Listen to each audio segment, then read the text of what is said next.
السلام عليكم ورحمة الله وبركاته.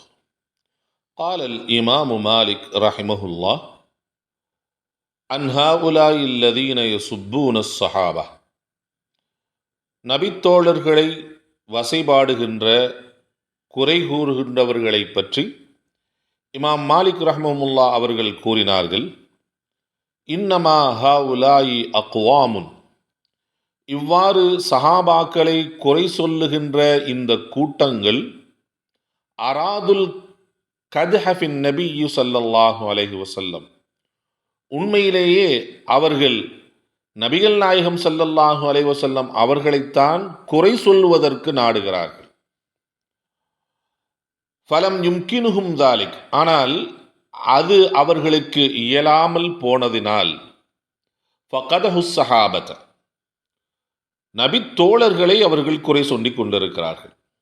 எந்த அளவுக்கு என்றால் ஹத்தா யுகாலு, அவர்கள் இவ்வாறு சொல்லும் வரை, சஹாபாக்கள் ரஜுலுன் சூ, அவர்கள் மிக கெட்டவர்கள் என்று சொல்லுகின்ற அளவிற்கு சஹாபாக்களை அவர்கள் குறை சொல்லிக் கொண்டிருக்கிறார்கள்.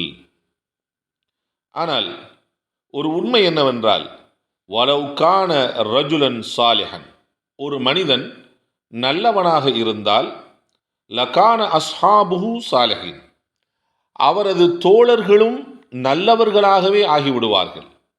அவ்வாறு இருக்கின்ற பொழுது நபிகள் நாயகம் ஸல்லல்லாஹு அலைஹி வஸல்லம் அவர்கள் நல்லவர்கள் என்றால் அவர்களோடு தோழமை கொண்ட சஹாபாக்களும் நல்லவர்களாகத்தானே இருக்க முடியும். அவர்கள் மட்டும் எவ்வாறு கெட்டவர்களாக ஆக முடியும்? இதை உணராமல் அவர்கள் சஹாபாக்களை குறை சொல்லிக் கொண்டிருக்கிறார்கள்.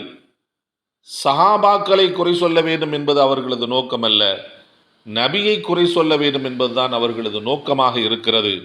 எனவே சஹாபாக்களை குறை சொல்லக்கூடியவர்கள் நபியை குறை சொல்லக்கூடியவர்கள் என்பதாக புரிந்து கொள்ளுங்கள் என்று இமாம் மாலிக் ரஹ்மஹுல்லா அவர்கள் கூறியதாக அஸ்ஸாரிமுல் மஸ்லூல் என்ற நூலில் இமாம் இப்னு தைமியா ரஹ்மஹுல்லா அவர்கள் குறிப்பிட்டுள்ளார்கள்.